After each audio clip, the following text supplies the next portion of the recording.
Hello everyone, welcome to Tactim. Today in this video, I'm gonna show you how to turn push to talk for Discord mobile. Before starting the video, please subscribe to Tactim. So, let's get started. For this, you have to open your Discord app.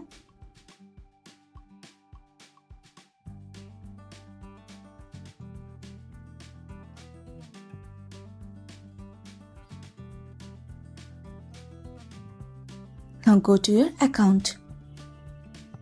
Present settings.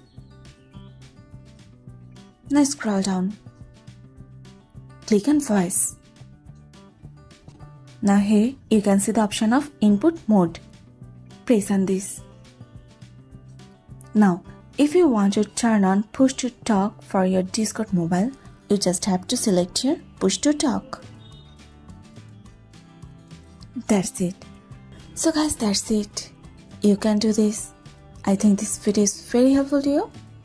If it was, then give a thumbs up and hit the subscribe button.